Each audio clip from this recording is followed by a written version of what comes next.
We're back. I'm back, as promised. I'm Hugh Hefner here with Rock and Robe. I've got the robe on. I may end up taking it off, just FYI. It's warm, it's summertime, it's August. Don't bitch, plain. I wore it. It's part of the program. I got with the program, okay? I got a couple things to talk about. I'm not gonna spend a lot of time just jabbering on as I normally do. But I did listen to this, okay? I opened it. You can see the Celophane's Nut on it. I opened it. It's really cool. The artwork inside is very 90s. Came out in 96. It's right up my alley. It's got all my favorite dudes. Matt Duff, you know, Johnny Taylor from Duran Duran, and Steve Jones from the Sex Pistols. Now, Steve Jones has collaborated with these guys on other projects. I think he's done a few solo albums in the last few years, and I think Matt's played on them. I know Steve was on a Duran Duran song, one of their last few albums in 2015. So that's pretty cool. However, this album, it's not one of your albums that really like hit the radio hard or anything like that. I don't even remember what song off the album got radio play, if it did. I'm sure in '96 rock was still kind of king, so there was something floating on the radio. But I like them all. I mean, it's a raunchy album. The first track is Nasty Ho. Angelina is number 3. Talks about getting work done, so I don't know if it's about Brad Pitt's ex-wife or what. Very punk inspired. Of course, you have Duff and Steve Jones on the album. You got 2 Brits and then 2 American dudes on it. It's just a really cool album. Go check it out. I mean, the last track, 6 Feet Under, some really dark undertones, a lot of power chords, and just angst. But it's really recorded well. It's heavy. It's really heavy. Matt Sorum being one of my favorite drummers. I could pretty much pick him out on any album, I think. I mean, he's, Guns N' Roses, The Cult, Velvet Revolver. He's done stuff with these guys. He recorded an album lately, just not too long ago, with Billy Gibbons. Of course, that's been in the news still. I don't think you can really get enough closure when it happened the way it did for Dusty Hill passing away. I was supposed to go to that concert a couple weeks ago, and then I thought, well, he'll recover and maybe I'll get to go see him next year or something later on this year. Passed away. Sucks. In saying that, moving on here, I just went to the Coconuts over in Evansville and actually had this coming in the mail. I found this on Amazon. So it came, and I decided I didn't get enough CDs, so I'm gonna go buy more.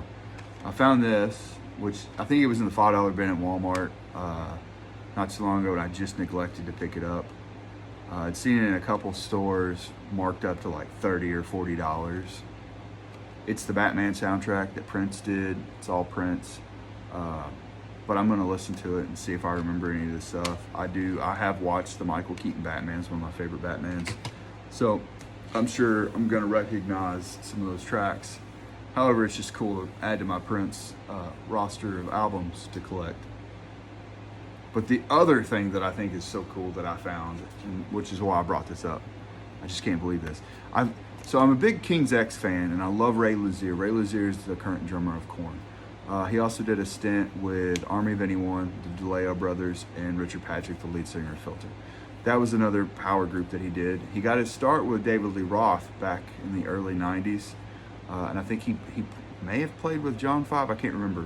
John Five of Rob Zombie, and originally his fame, I think, kind of came whenever he was in Marilyn Manson. But there's another little trio that Doug Pinnick, bassist and singer of King's X, is in, with George Lynch and Ray Luzier. George Lynch, of course, of Dokken and Lynch Mob. But I've been neglecting to buy this album. And as you see, this is still in the package, still got the sticker on the front and the cellophane. So I'm gonna listen to it. I finally bought it, been really wanting to buy it. I think they have 3 albums out now. But the reason I bought it was not just because I wanted to buy the album. I've been neglecting to buy the album. But I'm literally standing there, I'm just searching through, and I don't know, this is twice now I've gotten really lucky about buying some weird shit.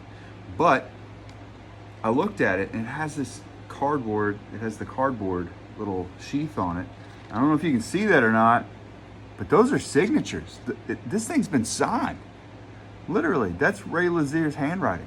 That's Ray Lazier, Don Dokken, I think that's, no, that's Doug Pinnick. That's Doug, and then I think that's Don Dokken. I don't know what I said.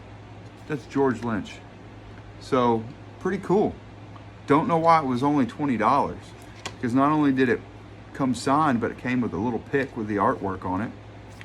Came with a sticker for the artwork, and then I guess the company that put it out, Rat Pack Records, and this other little insert with them on it, and then the artwork again. So it's a little bit repetitive on the artwork stuff, but cool. I have a signed copy of this album that I was gonna buy anyway, and these guys touched this and they signed it. So that's even cooler. Fanboy over here. Yeah, I just thought I'd share that. Like I said, originally, I was gonna get on here and talk about the Neurotic Outsiders. Now, I've opened the David Bowie disc. I'm still listening to it. I don't think it really had that many hits on it, other than Space Boy. But I'll come back and maybe talk about that again soon. Not really much has happened. A lot happened before I made my last video with Joey Jordison passing away. I pulled out the Murder Dolls album, the first one they put out, and listened to that again. Joey Jordison on guitar. Pretty good album. Love it. Wednesday 13 on vocals. It's pretty cool. But yeah, not a lot's really gone on in the rock world that I can think of. Been listening to a lot of Beatles and ZZ Top here lately. But yeah, go check out this album, dude. It's really recorded well. It's really heavy. It's not anything that you'd recognize from like hits list, top 40 albums, but it's just a cool little endeavor for these guys to have done. You know, Johnny Taylor from Duran Duran, Steve Jones from Sex Pistols, and the Rhythm Section from the second generation of Guns N' Roses. And I say that only because Matt wasn't the original drummer of Guns N' Roses, but he is and will forever be known as, in my mind, the drummer from Guns N' Roses and Velvet Revolver. So I know you guys probably don't enjoy my videos. That's why you don't watch them. We'll see. But if you do, or if you have something to say about any of the crazy ramblings that I've mentioned today, because I know I've mentioned a lot. I mean, I had Prince on here, talked about ZZ Top. Did I talk about ZZ Top? Yeah, I did.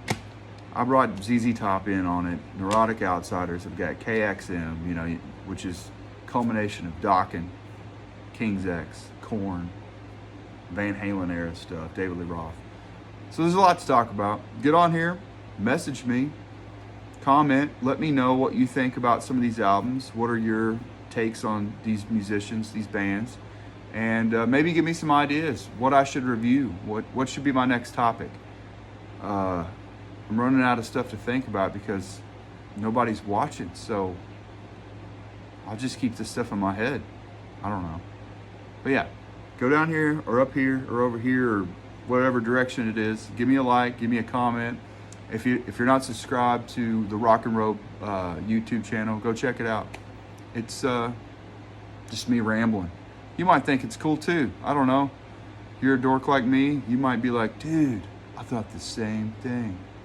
Or you can be like, dude, this dude sucks, and tell me all about how I suck. It's a free country and a free world, so just go on, do it.